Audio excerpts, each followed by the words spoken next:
If you want a glimpse of Marie Curie's manuscripts, you'll have to sign a waiver and put on protective gear to shield yourself from radiation contamination.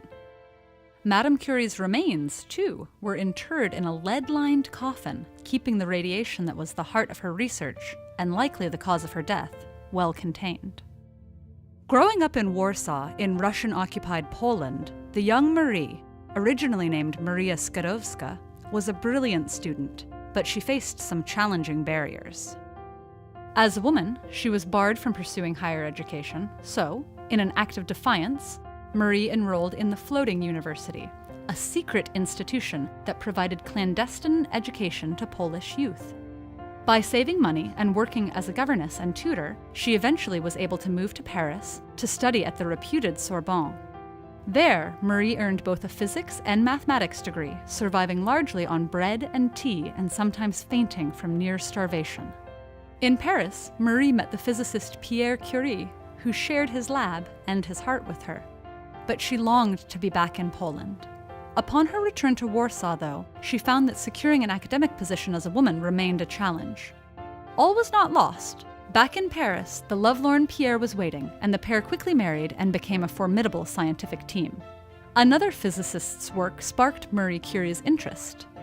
In 1896, Henri Becquerel discovered that uranium spontaneously emitted a mysterious X-ray-like radiation that could interact with photographic film.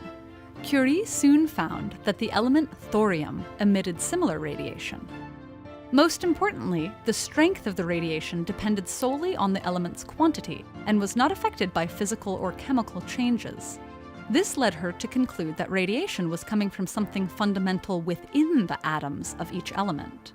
The idea was radical and helped to disprove the long-standing model of atoms as indivisible objects. Next, by focusing on a super-radioactive ore called pitchblende, the Curies realized that uranium alone couldn't be creating all the radiation. So, were there other radioactive elements that might be responsible? In 1898, they reported two new elements: polonium, named for Marie's native Poland, and radium, the Latin word for ray. They also coined the term radioactivity along the way. By 1902, the Curies had extracted 1/10 of a gram of pure radium chloride salt from several tons of pitchblende, an incredible feat at the time. Later that year, Pierre Curie and Henri Becquerel were nominated for the Nobel Prize in Physics, but Marie was overlooked. Pierre took a stand in support of his wife's well-earned recognition. And so both of the Curies and Becquerel shared the 1903 Nobel Prize, making Marie Curie the first female Nobel laureate. Well-funded and well-respected, the Curies were on a roll. But tragedy struck in 1906 when Pierre was crushed by a horse-drawn cart as he crossed a busy intersection.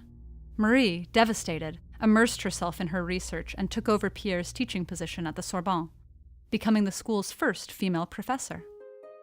Her solo work was fruitful. In 1911, she won yet another Nobel, this time in chemistry for her earlier discovery of radium and polonium, and her extraction and analysis of pure radium and its compounds.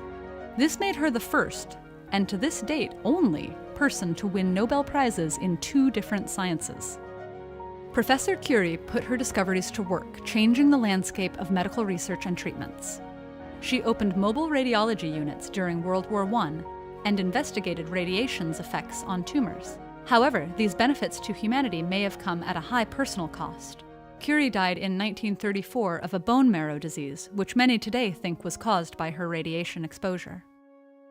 Marie Curie's revolutionary research laid the groundwork for our understanding of physics and chemistry, blazing trails in oncology, technology, medicine, and nuclear physics, to name a few. For good or ill, her discoveries in radiation launched a new era, unearthing some of science's greatest secrets.